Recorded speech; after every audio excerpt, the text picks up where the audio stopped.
सूरदास जी का जीवन। सूरदास जी को भारत के मध्ययुगीन भक्ति काल के साहित्यकाश का सूर्य माना जाता है, पर उनके जीवन वृत्त के संबंध में कोई निश्चित ऐतिहासिक विवरण नहीं मिलता। निरंतर परमात्मा की भक्ति में लगे संतों और भक्तों का जीवन सदा प्रभु प्रेम और परोपकार में लगा रहता है। उन्हें अपने जीवन के संबंध में लिखने का न समय होता है और न कोई चाह ही होती है। न महर्षि वाल्मीकि या कवि कालिदास ने अपने जीवन के संबंध में कुछ लिखा, न गोस्वामी तुलसीदास या सूरदास जी ने ही अपने जीवन संबंधी घटनाओं की कोई चर्चा की। इसलिए उनके जीवन संबंधी कुछ बातें जनश्रुतियों के द्वारा चलती हुई परंपरा के आधार पर और सैकड़ों वर्ष बाद में लिखे गए उनके अनुयायियों या भक्तों के कथन के आधार पर ही जानी जाती हैं, जिन्हें सर्वथा निर्विवाद नहीं कहा जा सकता। सूरदास जी के जीवन के संबंध में कुछ बातें सूरदास जी के गुरु श्री वल्लभाचार्य के पौत्र गोकुलनाथ जी द्वारा रचित 84 वैष्णवन की वार्ता और इस पर हरिराय जी द्वारा लिखित भाव प्रकाश नामक टीका से ज्ञात होती हैं। इनके अनुसार सूरदास जी का जन्म दिल्ली से 4 कोस दक्षिण स्थित सीही नामक गांव में वैशाख शुक्ल पक्ष संवत 1535 यानी सन 1478 ईस्वी को हुआ था। वे सारस्वत ब्राह्मण थे। कुछ लोग सूरदास जी को ब्रह्म भाट बताते हैं और इन्हें चंदबर दाई का वंशज मानते हैं। जो भी हो, वे अपने 4 भाइयों में सबसे छोटे थे और कुछ लोगों के अनुसार वे जन्म से ही अंधे थे। परंतु 84 वैष्णवन की वार्ता के मूल रूप में इसका कोई संकेत नहीं मिलता। 84 वैष्णव में दी गई कुछ घटनाओं से पता चलता है कि उनमें देखने की शक्ति थी। जैसे सूरदास जी श्री आचार्य जी महाप्रभुन को दर्शन करके आगे आए बैठे। सूर सागर के लगभग 7-8 पदों में कभी प्रत्यक्ष रूप से और कभी प्रकारांतर से सूर ने अपनी हीनता और तुच्छता का वर्णन करते हुए अपने को अंधा कहा है। सूरदास के संबंध में जो किंवदंतियां प्रचलित हैं, उन सब में उनके अंधे होने का उल्लेख हुआ है। नाभादास ने भी अपने भक्तमाल में उन्हें दिव्य दृष्टि संपन्न बताया है। निश्चय ही सूरदास एक महान कवि और भक्त होने के नाते असाधारण दृष्टि रखते थे, किंतु उन्होंने अपने काव्य में बाह्य जगत के नाना रूपों, रंगों और व्यापारों का जैसा वर्णन किया है, उससे प्रमाणित होता है कि उन्होंने अवश्य ही अपने चर्म चक्षुओं से उन्हें देखकर यह वर्णन किया होगा। इनमें शकुन विचारने की अलौकिक शक्ति थी।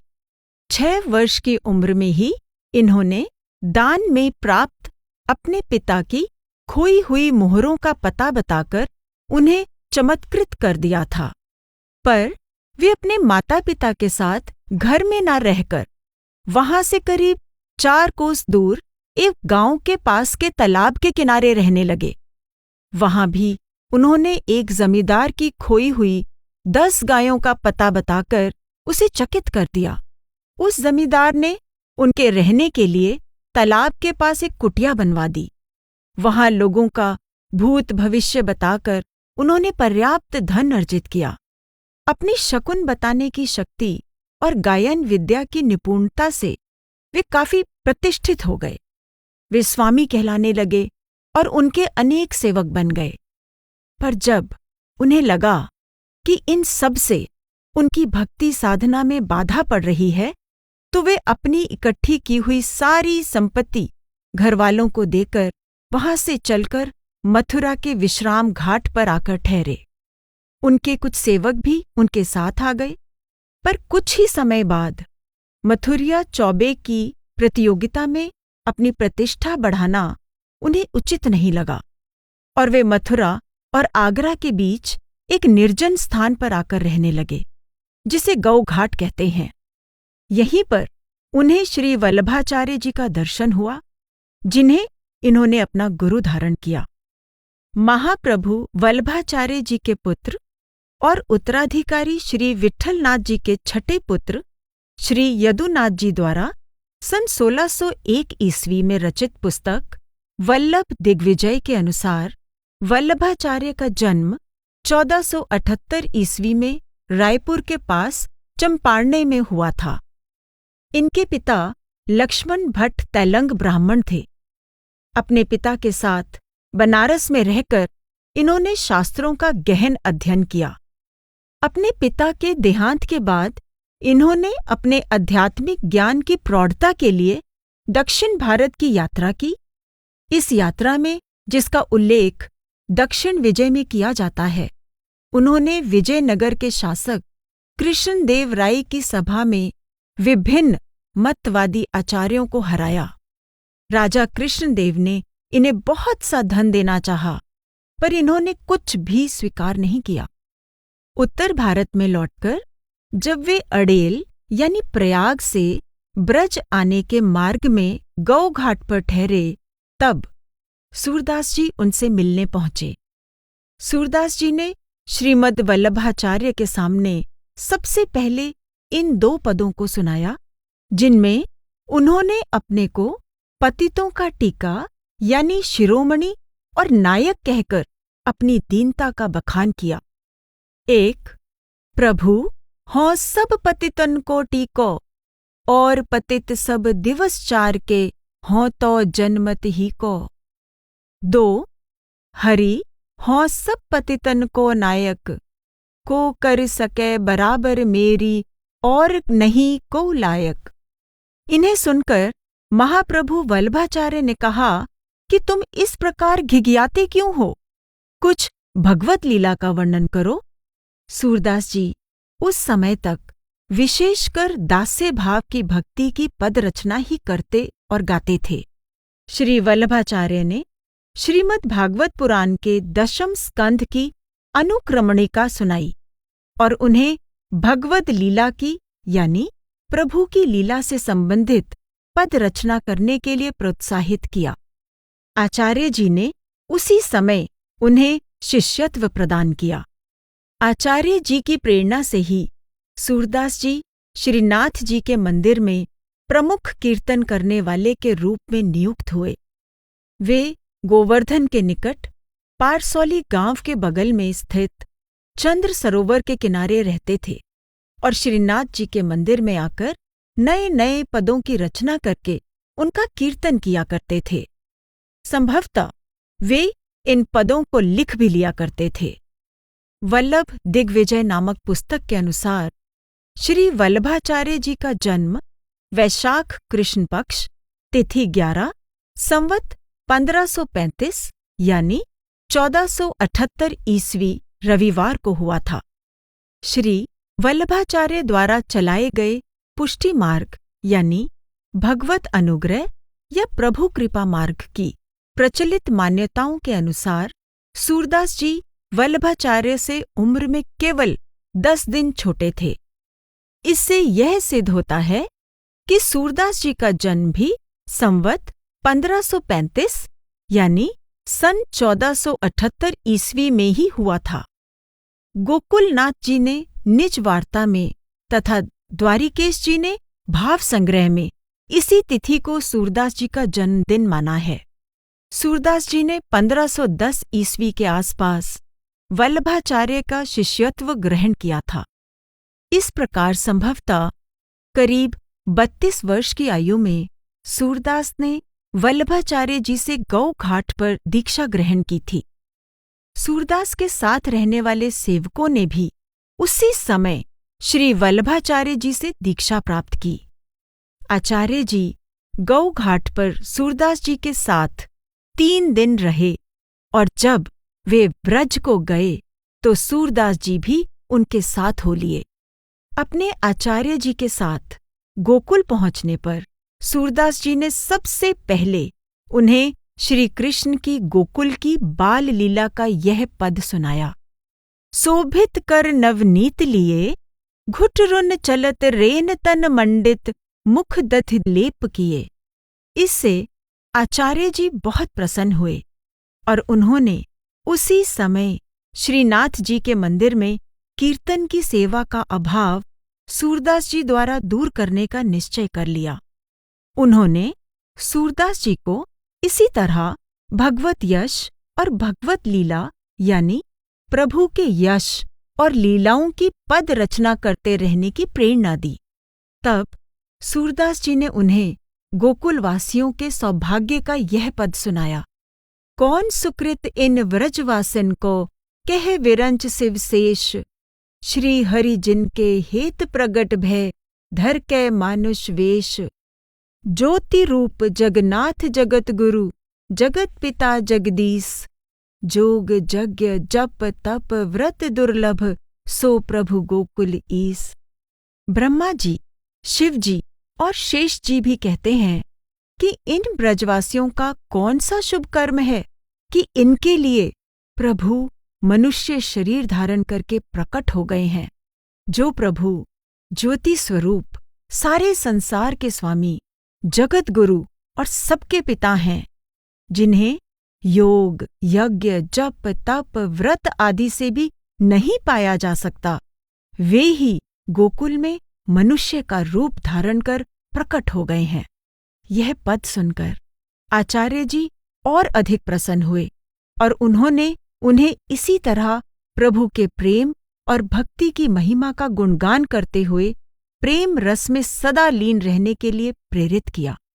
सूर शब्द अंधे व्यक्ति का सूचक है, इसीलिए कुछ लोग यह मानते हैं कि सूरदास जी जन्म से ही अंधे थे, इसी कारण उनका नाम सूरदास पड़ गया। पर वे जन्म से ही अंधे थे या बाद में कभी अंधे हो गए, इस विषय में मतभेद है।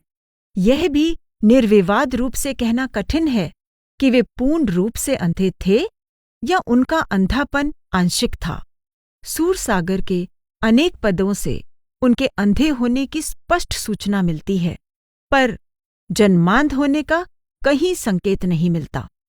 ये ठीक है कि कुछ लोगों ने उन्हें जन्मांध कहा है। उदाहरण के लिए श्री हरिराय ने भाव प्रकाश टीका में सूरदास को जन्मांध कहा है। श्री सूरदास तो सिलपट यानी बिना बरौनियों के अंधे थे। उन्होंने अन्यत्र लिखा है, सो सूरदास को जन्म सो ही नेत्र नाही है। श्रीनाथ भट्ट भी, जो सूरदास जी के समकालीन थे, अपनी संस्कृत मणिमाला में सूरदास जी को जन्मांध बताते हुए कहते हैं, जन्मांधो सूरदासो अभूत। भक्ति विनोद में मियाँ सिंह भी कहते हैं, जन्म अंध दृग ज्योति विहीना। इन उक्तियों से सूरदास का जन्मांध होना प्रकट होता है। महाराज रघुराज सिंह ने भी राम रसिकावली में उन्हें जन्म से अंधा बताते हुए कहा है, जन्म ही ते हैं नैन विहीना। इन उक्तियों से सूरदास जी का जन्मांध होना प्रकट होता है। सूरदास जी ने स्वयं अपने पदों में यत्र तत्र अपने को अंधा बताया है। वे कहते हैं, कहावत ऐसे त्यागी दानी, चार पदारथ दिए सुदामह, अर गुरु के सुत आनी। विप्र सुदामा कियो अजाची, प्रीति पुरातन जानी। सूरदास सो कहा निहोरो, नैननी हूँ की हानि। किंतु गोविंद नाम धर्यो, संदीपन के जो सुत लाए। विद्या पाठ पढ़्यो, सूर की बेर निठुर हुए बैठे। जन्मत अंध कर्यो। सूरदास जी के इन पदों के आधार पर कुछ लोग उन्हें पूरी तरह जन्मांध मानते हैं, पर अधिकांश विद्वान सूर रचित सूक्ष्म ब्यौरेवार रूप वर्णन, शोभा वर्णन, रंग योजना और अनेक प्रकार के दृश्यों के यथार्थ वर्णन को ध्यान में रखते हुए उन्हें पूरी तरह जन्मांध नहीं मानते। वे कहते हैं कि यदि सूरदास जी जन्मांध होते तो जिस प्रकार के प्राकृतिक दृश्यों और बाल सुलभ चेष्टाओं का उन्होंने यथार्थ और मनोहारी चित्रण किया है, वह सब कर पाना संभव नहीं होता। वे संभवतः युवावस्था में या और बाद में कभी अंधे हुए होंगे। इस संबंध में सूरदास जी का यह पद विशेष ध्यान देने योग्य है।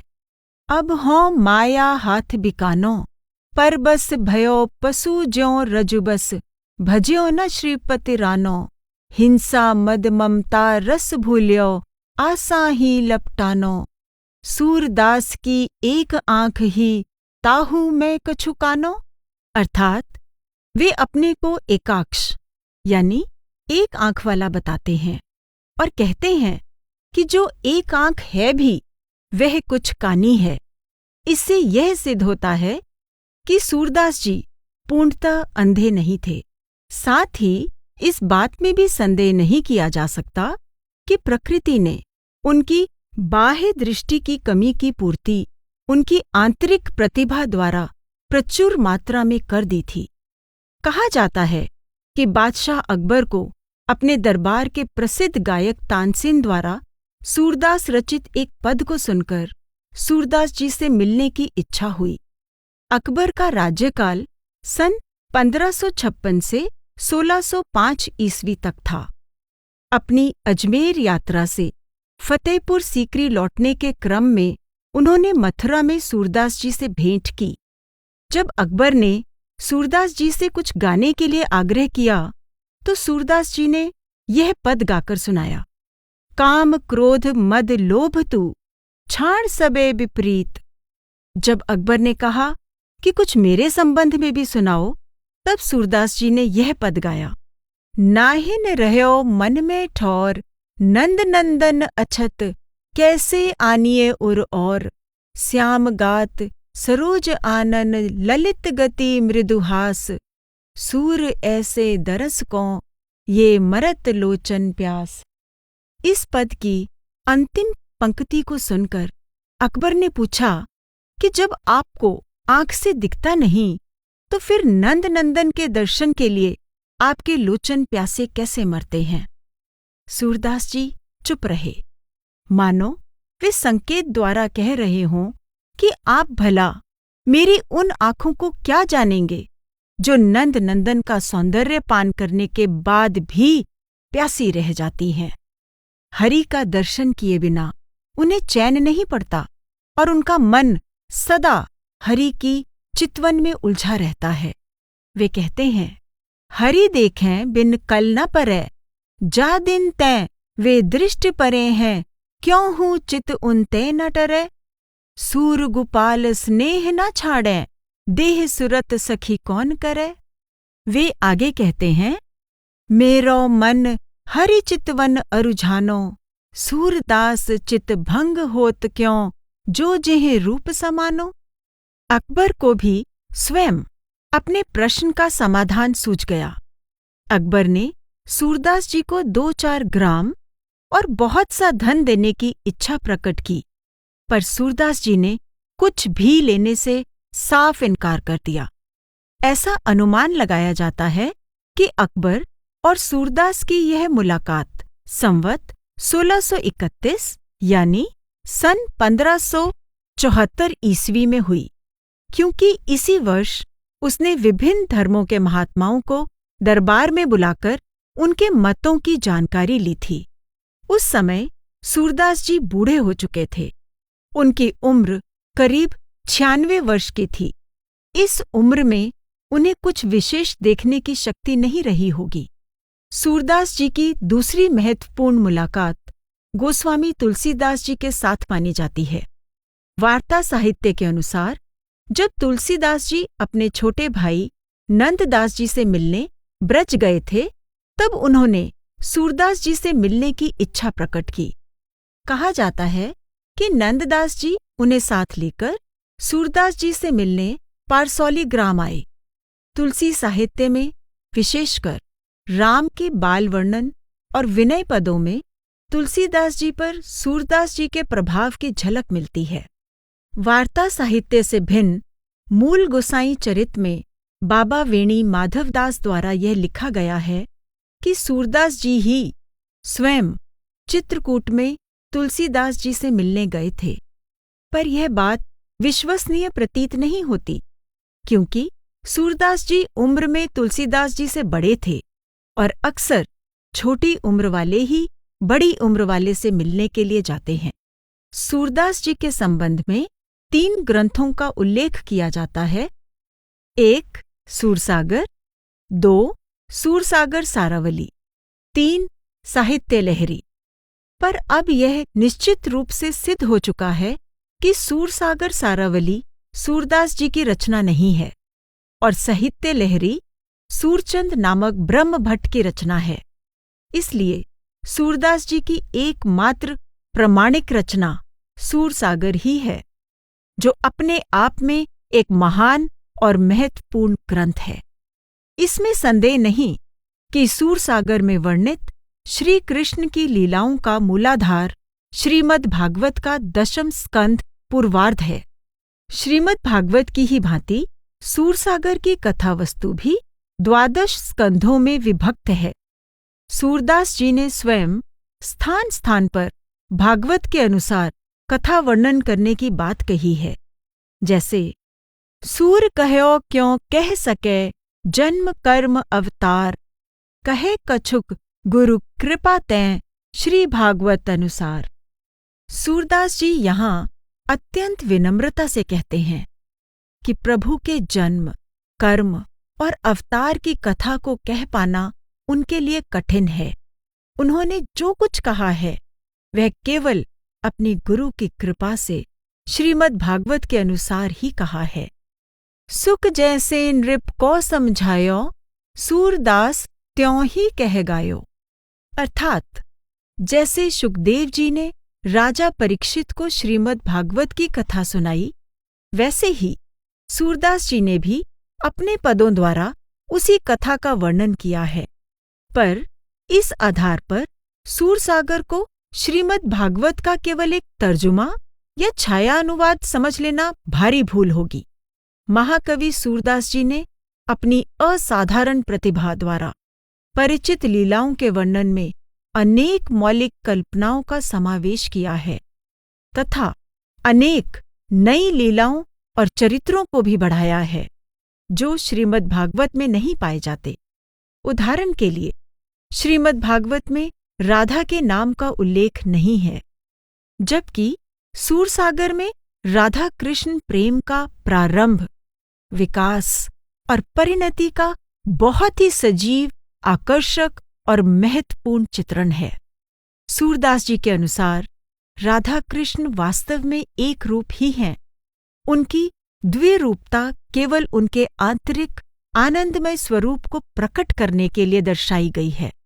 इसी प्रकार श्रीमद् भागवत के उद्धव गोपी संवाद में गोपियां उद्धव के संवाद को शिरोधार्य कर लेती हैं, जबकि सूरदास के उद्धव गोपी संवाद में गोपियां उद्धव के संवाद की धज्जियां उड़ाती दीख पड़ती हैं।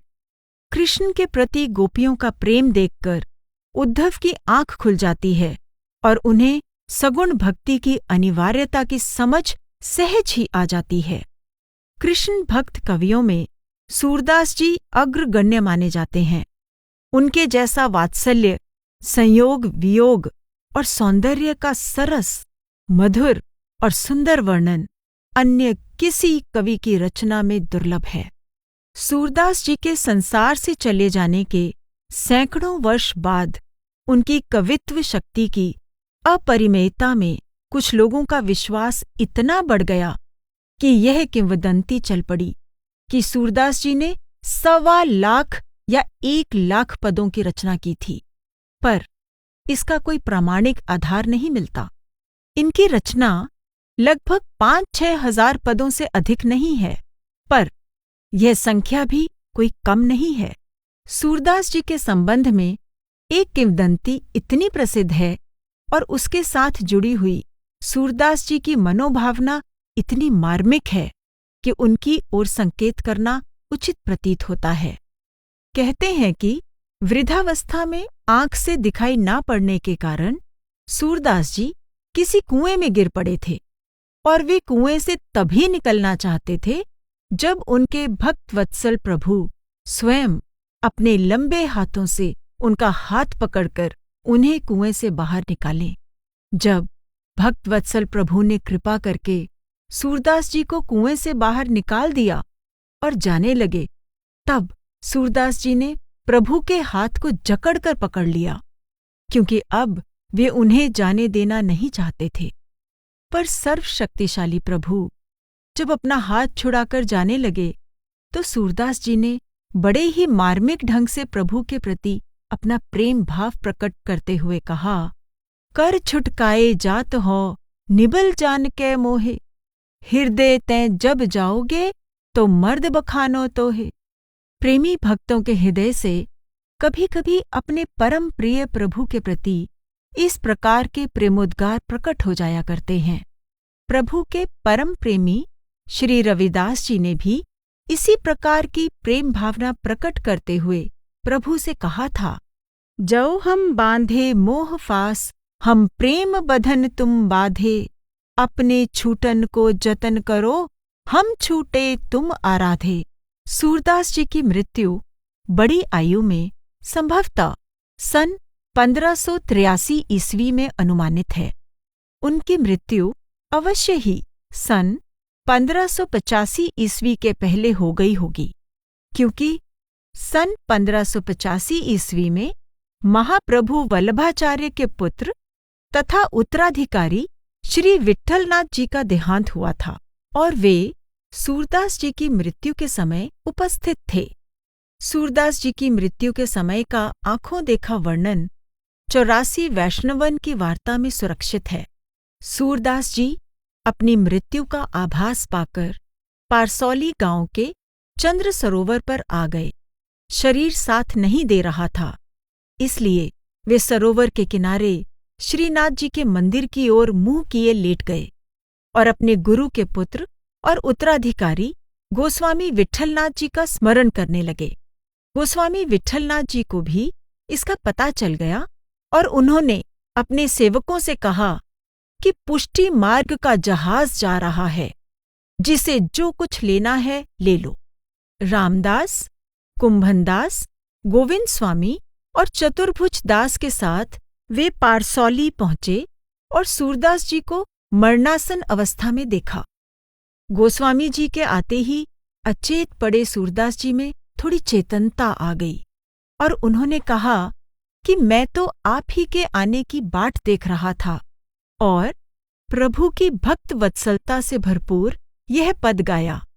प्रभु को देखो एक सुभाई, अति गंभीर उदार उदद हरि, जान सिरोमणि राय, तिनका सौ अपने जन को गुण, मानत मेर समान, सकुच गनत अपराध समुद्र ही, बूंद तुल्य भगवान, भक्त विरह कातर करुणामय, डोलत पाछे लागे, सूरदास ऐसे स्वामी को, देहि पीठ सो अभागे। गोस्वामी जी सूरदास जी का दैन्य भाव देखकर बहुत प्रसन्न हुए, पर चतुर्भुज दास जी बोले कि सूरदास जी ने भगवत यश तो बहुत गाया, पर अपने गुरु श्री वल्लभाचार्य जी का यश नहीं गाया। इस पर सूरदास जी ने कहा कि मैं तो दोनों में कोई अंतर नहीं देखता, मैंने तो सब श्री गुरु महाराज जी का ही यशोगान किया है। और उन्होंने यह पद गाया, भरोसो दृढ़ इन चरणन केरो, श्री वल्लभ नख चंद्र छटा बिन, सब जग मांझ अंधेरो। इस पद को गाकर वे अचेत से हो गए। थोड़ी देर बाद जब कुछ चेतना आई तो गोस्वामी विट्ठलनाथ जी ने उनसे पूछा कि इस समय आपके नेत्र की वृत्ति कहाँ है। तब सूरदास जी ने यह पद गाया, खंजन नैन सुरंग रस माते, अतिशय चारु विमल चंचलिए, पल पिंजरा न समाते, चल चल जात निकट श्रवणन के, सकी तांटक फंदाते, सूरदास अंजन गुण अटके, नतरु कबे उड़ जाते। इस प्रकार सूरदास जी ने यह संकेत दिया कि खंजन पक्षी के समान इनके चंचल नैन अब पलकों के पिंजरे में समा नहीं पा रहे हैं। ये चल चलकर प्रभु के श्यामल स्वरूप यानी मुखड़े का दर्शन करते हुए उनके कर्णाभूषण के फंदे को देख सशंक होकर यानी डर से रुक जाते हैं। ये कृष्ण के प्रेम की रस्सी में अटके हुए हैं। अंजन यानी काला काजल भाव कृष्ण, गुण यानी रस्सी, नहीं तो ये ना जाने कब के उड़ गए होते। इस पद के समाप्त होते ही सूरदास जी के प्राण पखेरु उनके शरीर रूपी पिंजरे को खाली करके उड़ गए। इस प्रकार अपनी स्वाभाविक दीनता, विनम्रता, निर्भिमानिता और कोमलता के साथ अपना जीवन यापन कर सूरदास जी भगवत लीला, प्रभु भक्ति और नाम भक्ति की अपनी अनमोल विरासत हम सभी के लिए छोड़कर संसार से विदा हो गए।